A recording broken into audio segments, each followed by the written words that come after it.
Það var mikið óveður í Mikluklettum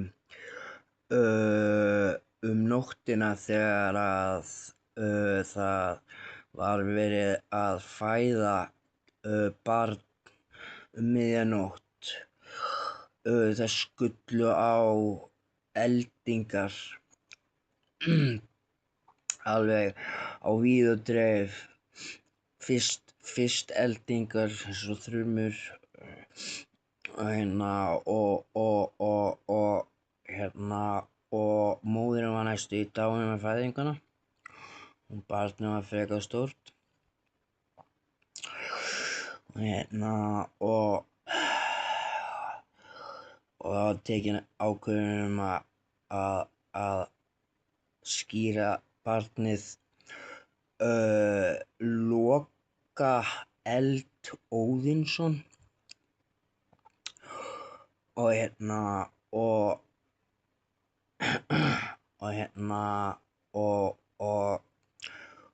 hann náttúrulega gekkst undir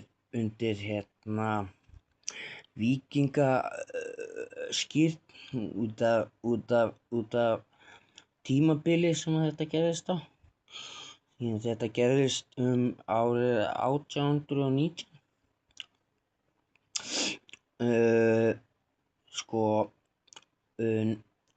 Sem sagt þetta ríki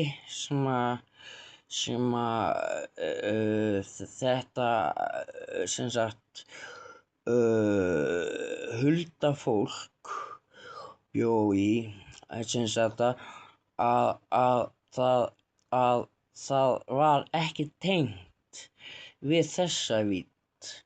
Þannig að þú labbar bara í gegnum það af því að það ekki tengt við þessa vídd. Þú sérð það ekki með augunum.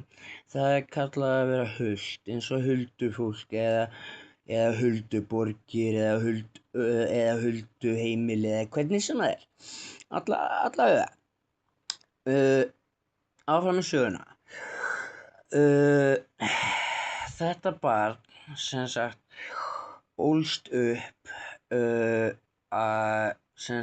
sem rosalegur stríðsmaður og herkænsku snillingur af vögguborinn alveg í húð og hár. Hann gat sirkað út nákvæmlega hvar óvinirnir væru að koma, nákvæmlega að hvaða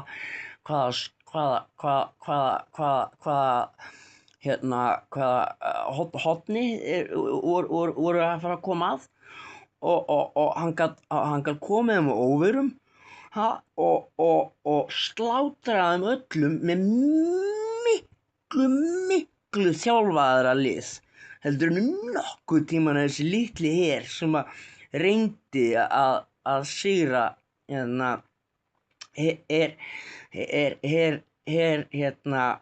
hina miklu fyrsta Mikluskóga. En það er önnur saga.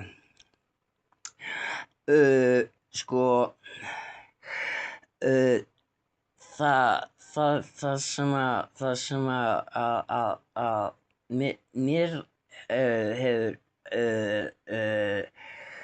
langað sagt hafa er það að það eru ennþá til drekar og það eru til óteljandi tegundir af drekum en þeir eru bara ekki í þessari vídd. Það er bara málið.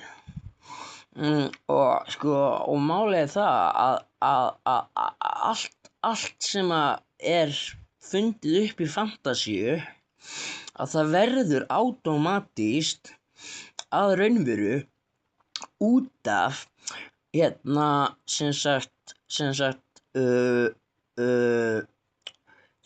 sköpuninni og leið og að búið að skapa eitthvað að þá það orðið til og leið að það orðið til að þá ekki hægt að afneita því að það sé eða að það sé til þó allavega á mynd ef út í það færi en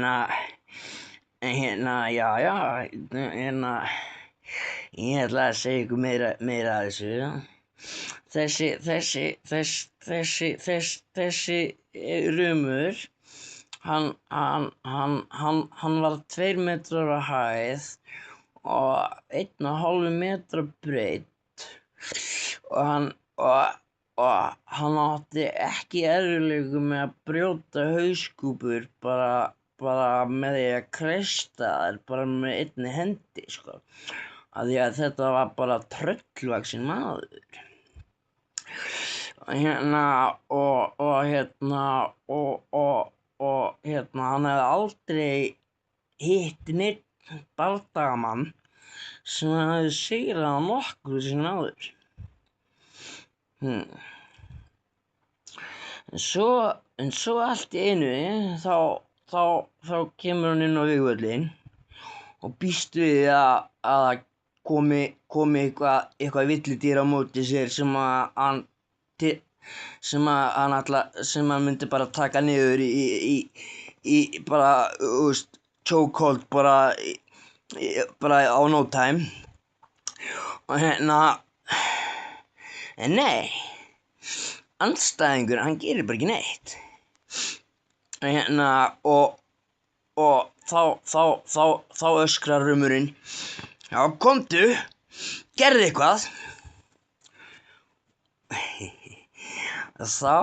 og þá sem sagt ansar andstæðingurinn á mótornum þannig hann lítur svona hallandi svona niður til hliðar lítur upp en segir svona lágum hljóðum ég hef ekkert sökugt við þig og láttu mig í friði hana aumingiðinn og svo labbaði hann í burtu og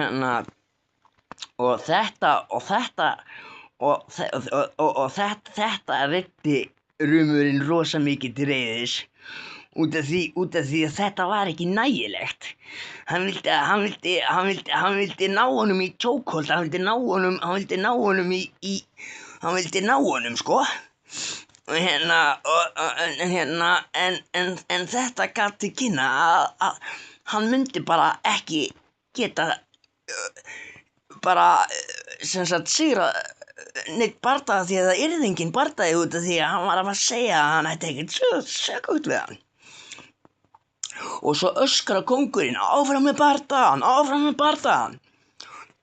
og þá sem sagt kemur stríðsþrællinn sem að svaraði kurteislega já ekkert sökugt við þig hann hneigði sig fyrir kónginum og sagði konungur góður ég vill bara tjá þér það að ég hef aldrei unnið sem skylmingaþræll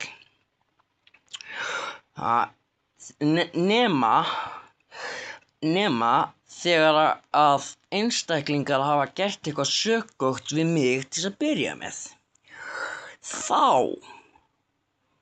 þá nota ég það sem að ég hef lært og það er eldra heldur en tungumál það er eldra heldur en himnaríki það er eldra heldur en helvíti það er eldra heldur en gamalt getur eiginlega orðið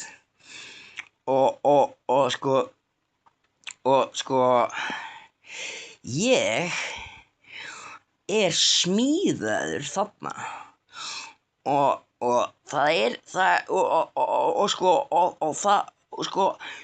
ég þarf ekki nema bara að gefa eitt augnaráð og þá dettur einstaklingurinn bara niður á kafnar af því að ég er búinn að læra þannig bardagalistir Og nú tala ég sem rumurinn. Og nú tala ég sem sagt bardagaþrællinn sem sagt er svona hlédrægur. Og þá segir kóngurinn, jæja, allt í lagi, þú veist, ef þú getur drepið hann með einu augnaráði, gerðu það þá. Þá stígur sem sagt gaugurinn 3 skrefum aftur á bak, snýr sér við, kallar hástöfum, gef mér með fyllstu virðingu kraftara í láni til þess að geta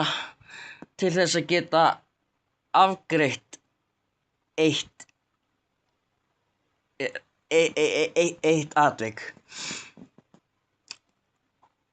Og leið og hann leit upp til himna og sagði þetta, þá kom elding sem fór beinustu leiðina inn í ennið á honum.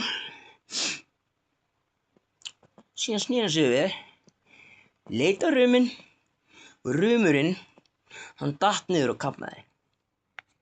Endir.